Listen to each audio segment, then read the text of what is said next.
And occasionally, one of the routes that they would take going into Reagan Airport would take the plane flush parallel to the National Mall. So if people were able to look out the left side of their plane, they would be able to see sweeping views of the Lincoln Memorial, the reflecting pool, all these great monuments, and then even perched up on a hill, the beautiful U.S. Capitol building.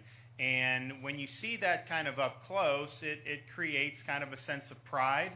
You look at those monuments and those structures as being symbolic of what America's all about and the principles that have made America great. And I would do that and look, and the tourists would always be very excited to see that when they were doing. But I realized after doing that journey enough times that the monuments out of the left side of the plane were not the best monuments that we have. Because if you looked out the right side of the plane, you could look over the Potomac River and you would see a small set of monuments orderly arranged over the rolling hills of Arlington National Cemetery.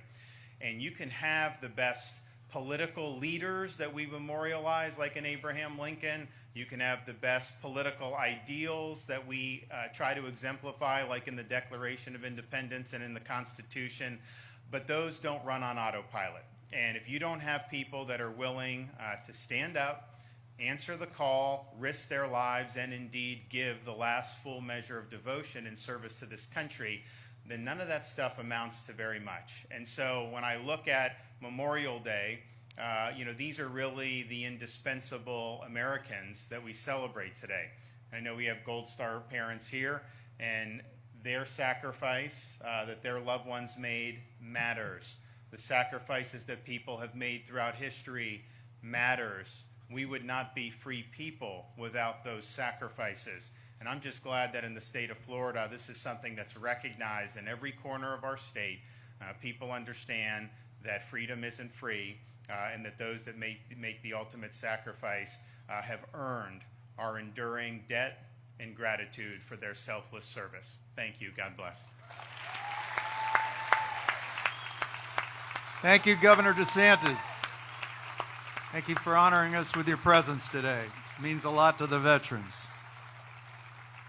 It's now my pleasure to introduce the keynote speaker for today's program, Rear Admiral James Aiken. He's a native of Pittsburgh, Pennsylvania, where he was commissioned through the Naval Reserve Officer Training Corps, NROTC, at Pennsylvania State University with a degree in political science. He's also earned a master's degree in strategic studies from the Naval War College. As a surface warfare officer, he's